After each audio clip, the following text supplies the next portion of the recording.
देखो, धूल चरणों में ही रहती है और जब वायु का संग हो जाता है तो आकाश में पहुंच जाती है। गगन चढ़ई रज पवन प्रसंगा, वायु के संयोग से आकाश को छूने लगती है। और जब नीच का संग हो जाता है, जो नीचे प्रवाहित होता है, तो कीच बन करके वही चरणों के नीचे रहती है। संग का बड़ा प्रभाव है। जैसे तिल है, उसका तेल लीटरों में बिकता है, और जब पुष्प के पराग के रस से मिला दिया जाता है तो तोला में बिकता है। उसे फुलेल कहते हैं। जो इत्र में मिलाया जाता है, जो मूल इत्र होता है तो बहुत थोड़ा होता है उसमें, और अगर महंगा तो फिर चंदन में, या और ये जो तिल की कीमत है और जो सुगंधित इत्र की कीमत है, किसी तरह मेल नहीं बनता। वो लीटरों में बिकने वाला वो तोला में बिक, पर जब तिल का संयोग तेल का इत्र से हो जाता है तो वो भी तोला में बिकने लगता है। ध्रुवदास जी महाराज कहते हैं, जो संग है यदि रसिकों का हो जाए तो आप कीमती बन जाओ। अभी माया ने हमको दुर्दशा में पहुंचा दिया। काम क्रोध लोभ मोह मद मत्सर। सच्ची मानिए, शरणागति का प्रभाव बहुत बड़ा है। ये नौजवान यौवन अवस्था के बच्चे संपूर्ण मनोरंजन त्याग किए हुए, भोगों का त्याग किए हुए, स्वामी जी की अपार कृपा। देखा है भ्रमण के समय, देखा है सब, और यहां भी देख रहे हैं।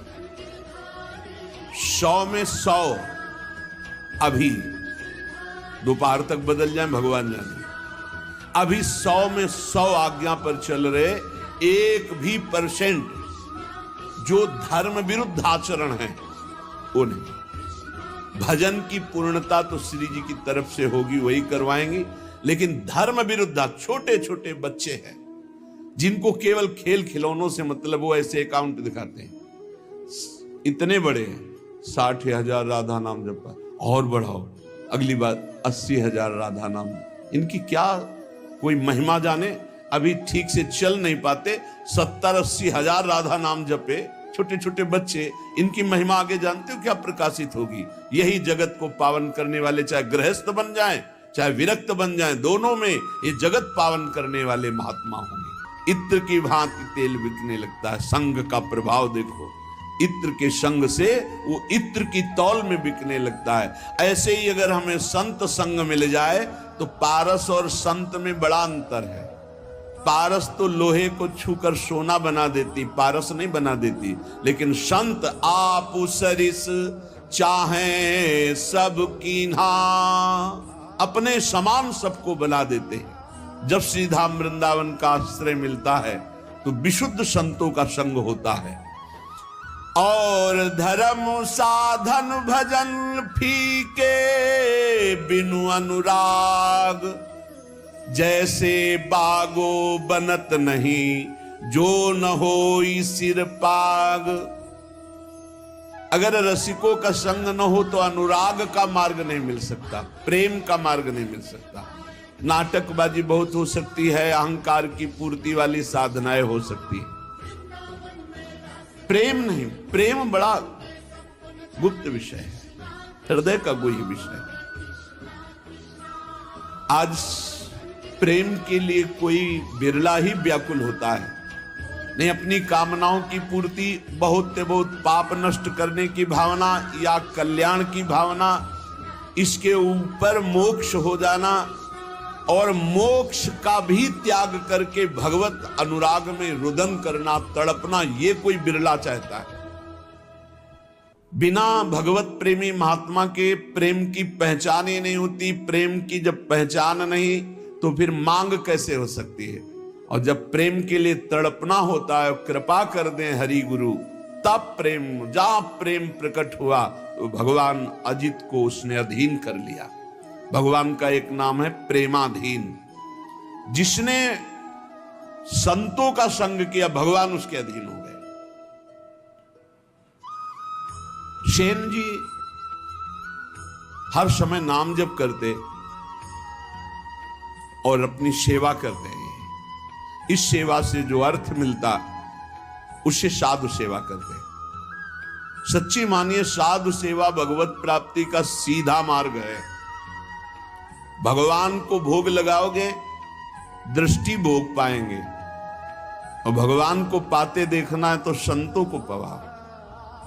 भगवान नाम जापक भगवत प्रेमी महात्मा जब बैठकर पाते हैं तो उनके मुख से साक्षात श्री हरि प्रिया पाते हैं, प्रभु पाते। विश्वास रखो, साक्षात प्रभु पाते हैं।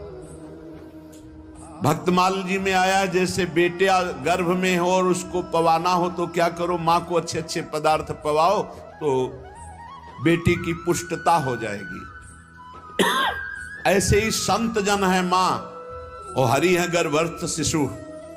जो संतों को पवाता है मानो भगवान को पवा रहा है। राजा की अंग सेवा में सेन जी जाया करते थे। रोज चरण मालिश, शरीर की मालिश करते, जो भेंट मिलती संत सेवा करते। एक दिन जा ही रहे थे सेवा के निमित्त राजा के यहां कि देखा साधु मंडली बस साष्टांग दंडवत की प्रार्थना की। संत तो श्रद्धा देखते हैं,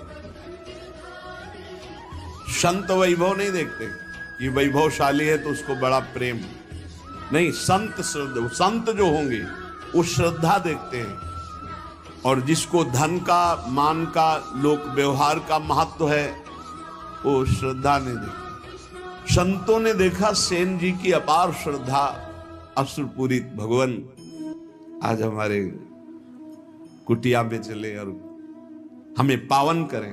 हाँ हाँ, संत तो श्रद्धा देखना। अब मारो महान मंगल उदय हो गया हृदय में, ऐसा आनंद की धूम मच गई। भूल गए कि राजा के यहां जाना है। राजा तो राजा ही होता है, रजोगुणी स्वभाव का। संतों के चरण पखारना, आरती करना, जो कुछ था वो जाकर बाजार से अच्छे अच्छे पदार्थ लाना, भोग बनाना। भगवान ने विचार किया कि सेन जी तो हमारे संतों की सेवा में मगन हो, राजा की सेवा में नहीं जाएंगे तो कल हो सकता है दंड विधान करें। स्वयं भगवान वैसे ही पूरा पोशाक, वही सब सामग्री सेवा वाली गए। जय जय अनंत कोटि ब्रह्मांडों के स्वामी, भक्ताधीन मनः पूज्यो भक्तानाम अभयंकरः। ये गोपाल शास्त्र नाम में भक्तों को अभय करने वाले भक्ताधीन हैं। देखो भगवान के आगे राजा कुछ पद रखता है क्या? ब्रह्मेश्वरादि सदरूप पदारविंद, बड़े महामहिम। ध्येयम सदा परिभवग्नम अभीष्ट दोहम तीर्थास्पदम शिव विरंच नुतम शरण्यम। वो एक राजा के सामने जय जय बोले जाके। आओ सेन जी, विलंब हो गया, क्षमा हो भगवान। सेवा में लग गए। जैसे ही भगवान ने सेवा, अरे उसको तो एक अपार आनंद मिल रहा है आज, कभी ऐसा आनंद नहीं हुआ। पीठ की मालिश की ऐसे। तो जब तेल मालिश कर रहे थे तो कटोरी सामने रखी थी, तो राजा की दृष्टि पड़ी तो देखा अनंत कामों को मूर्छित करने वाले श्याम सुंदर। पीछे मुड़ के देखा तो सेन, फिर कटोरी में देखा श्याम। कहा सेन, आज तुम्हारे तेल में कुछ जादू है क्या? नहीं महाराज, ये तो आपकी दृष्टि का चमत्कार है। आपकी दृष्टि में कुछ होगा तो वही दिखाई दे रहा है। भगवान ने झांकी दिखाई उनको। आनंद, पूरी रात आनंद में डूब गई। भगवान तो अंतर ध्यान हो गए। संतों को पवाया खूब, भगवत कीर्तन, भगवत चर्चा पूरी रात हुई। संत जन सुबह मंडली जब विदा हुई तो जैसे अपने प्रियजन के बिछुड़ने से प्राण व्याकुल होते हैं, ऐसे भगवत प्रेमी संत जनों के बिछुड़ने से उनके प्राण व्याकुल होते हैं। मिलत एक दुख दारुण देही और बिछुरत एक प्राण हरि लेही। अशुभ प्रवाह करते हुए संतों को विदा किया। जब संतों को विदा किया तब होश आया, अरे राजा की तो सेवा में गया ही नहीं। अब राजा को कैसे बताऊं कि हमारी क्या दशा हो गई थी। संतों के दर्शन मात्र से बड़ा अब तो राज कर्मचारी आएंगे और मुझे बंदी बना कर ले जाएंगे। सोच ही रहे थे कि राज कर्मचारी आ गए। सेन, महाराज ने तुम्हें याद किया, सूख गए। विचार किया कि हो सकता है राजा है, कोई निवेदन नहीं किया, सेवा में जाना चाहिए, नहीं जाए तो निवेदन भेजना चाहिए, इसका मतलब भयानक दंड मिलेगा। चल पड़े, भगवान का स्मरण करते हो कि कोई अपराध तो किया नहीं, संत सेवा में ही रत होने के कारण अगर ऐसा हमें फांसी भी मिलती है तो कोई बात नहीं। और का इशादर प्रधान द्वारपाल कैसे कर सकता है, वो तो तिरस्कार करना चाहिए। जब अंदर गए तो राजा ने कहा आओ आओ से, ये सब क्या, उनको तो क्रोध में होना चाहिए। राजा ने कहा सेन, जैसी तुमने कल सेवा की मैं बहुत आनंदित हूं, जो चाहो हमसे मांग लो। मजाक तो नहीं कर रहा, कल तो आए ही नहीं। तो उनका महाराज सेवा क्या, तो उनका सच्ची कल जो तुम, और अश्रु आ गए। तब उनको लगा कि कुछ तो उनका महाराज मेरी सेवा से आपको क्या सुख मिला? बोले मैं एक रहस्य जानना चाहता हूं, कल बार बार मन में आया पर तुम सेवारत थे, इतना आनंद मिल रहा था कि पूछ। कटोरी में देखते थे तो एक श्याम रंग का बड़ा आकर्षणकारी रूप, और जब पीछे देखते तो तुम सेवा कर, क्या कल के तेल में कोई जादू था या क्या था कल? तो उनका सरकार सही बतावे, तुम कल आए ही नहीं। अच्छा, कल तुम आए तो थे, सेवा की? बोले नहीं, वो जो कटोरी में देख रहे थे वो सही देख रहे थे, वो हमारे इष्ट देव हैं, श्याम सुंदर हमारे इष्ट देव हैं।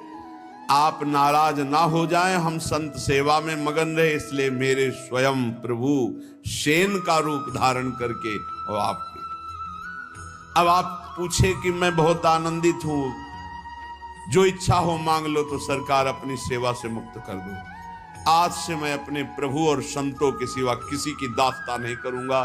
जो मेरे लिए तुम्हारी सेवा में आए, आज के बाद पूर्ण अनन्य होकर अब किसी अन्य का आश्रय नहीं। और धर्म साधन भजन फीके बिनु अनुराग, और ये अनुराग संत संग से मिलता। बहुत बहुत बहुत महिमा है साधु संग की, पर इसी महिमा का पाखंड दुरुपयोग करता है। पाखंड इसी महिमा का दुरुपयोग करने लगा कि ऐसी महिमा है जिन संतों की, तो उसी का दुरुपयोग, जिनको साधुता का ज्ञान नहीं, जो भगवान का भजन नहीं करते, जो भगवान की प्राप्ति का लक्ष्य नहीं, वो लौकिक सुख सामग्री की चाह के लिए इस वेश का दुरुपयोग और निंदा कराने लगे। नहीं तो वास्तविक सत्य बात है, संत सेवा मात्र से अनुराग प्राप्त होता है। तात स्वर्ग अपवर्ग सुख धरी तुलाय कंग, तूलन ताह सकल मिली जो सुख लव सत्संग। क्षण मात्र के सत्संग से जीवन का परिवर्तन निश्चित है। जो स्वर्ग और पृथ्वी के भोग और मोक्ष सुख का भी तिरस्कार करवा दे, ऐसा अनुराग संत संग से प्राप्त होता है। जैसे नक्शिक सुंदर वेशभूषा हो और सिर पर पाग ना हो तो शोभा नहीं बनती, ऐसे सब साधन हो और प्रेम ना हो तो शोभा नहीं उन साधनों की।